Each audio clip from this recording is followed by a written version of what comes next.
My name is Afzali, and I play Essen in Rule Breakers. The computers come today. For the boys. Girls, outside.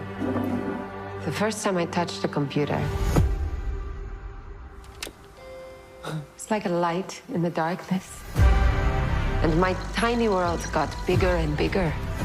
We have no computer classes. I'll learn how to use these and then I'll teach girls in Afghanistan. Rule Breakers is a film based on a true story about Afghanistan's first all-girls robotics team and the amazing woman Roya Mahbub, who started the team and brought STEM to Afghanistan, to all the girls there.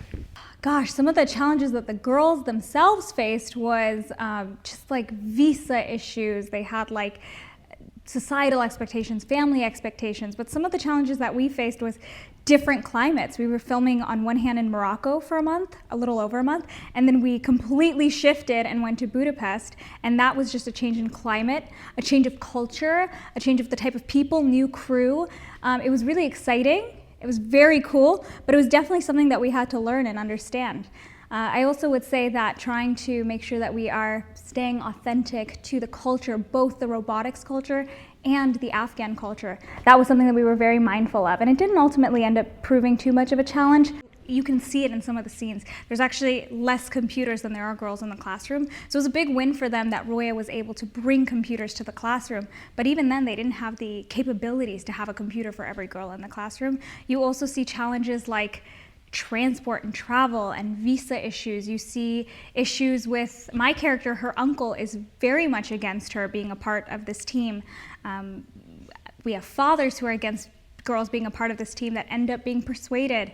And so they face a lot of challenges. And then you also have the challenge of the girls are traveling to new countries, some Western European countries, also the US. There's a shift in culture that the girls are trying to manage, understand, and navigate through. They do a beautiful job, but it is definitely a challenge for them.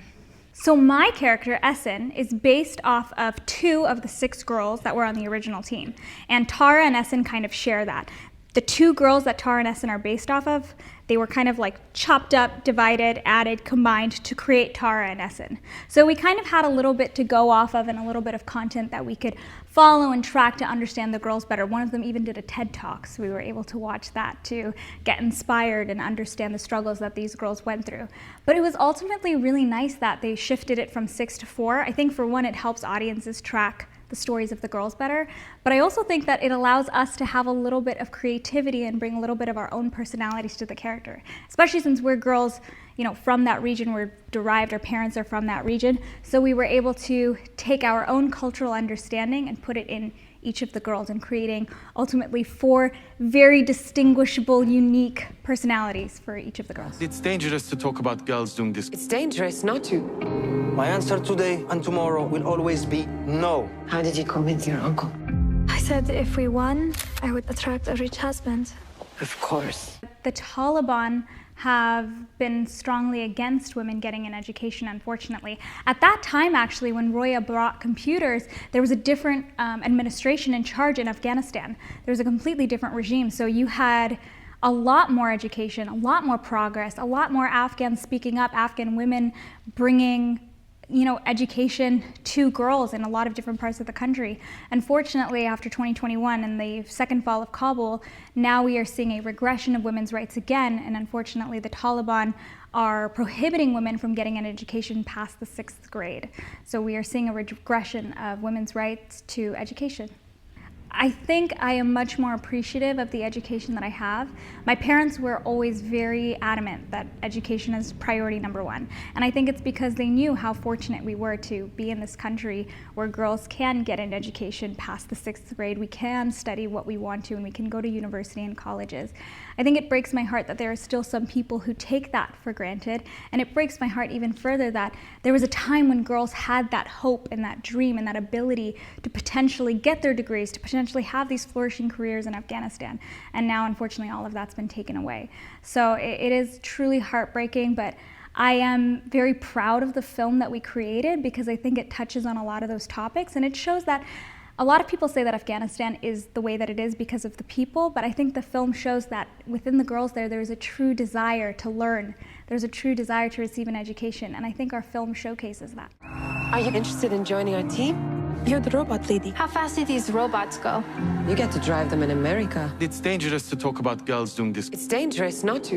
It was super cool to be able to portray a real story and actually show audiences that these girls are real. They're in different countries and different parts of the world now. Roya is still helping girls outside of Afghanistan. She's helping Afghan refugee girls get an education, have access to STEM. So it is incredible. I actually have had friends who maybe showed up like 2 minutes late to the film. They missed the based on a true story.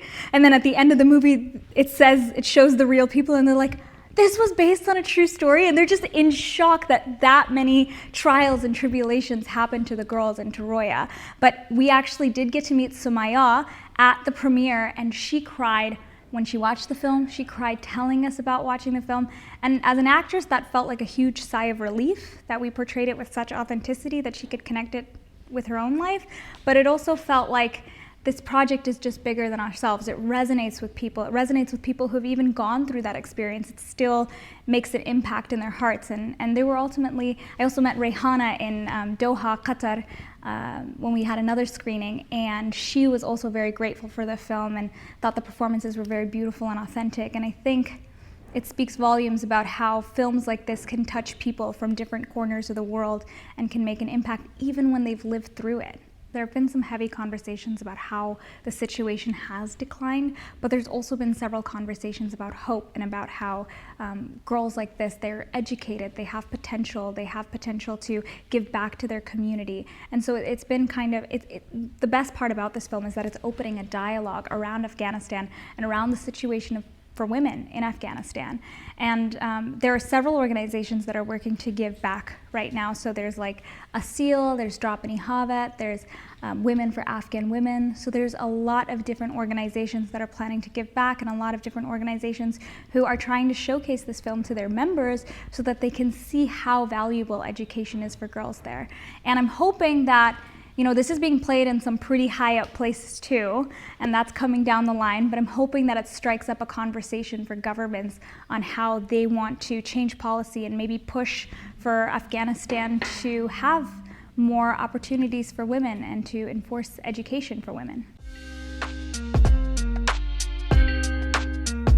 Yes, my go-to social media platform is Instagram. That's the one that I'm most active, and my username is @Afzali, just my full name. And I post a lot of like behind the scenes, any upcoming projects, or any just special moments with family or friends. So that's where they could follow me and keep up with my little journey. Hi, my name is Afzali, and you have just been buzzed. Wait, don't go and click that next video until you like and subscribe. You're watching Buzz Teen V. Nothing ever happened unless someone dreamed it first. What do you want? To win.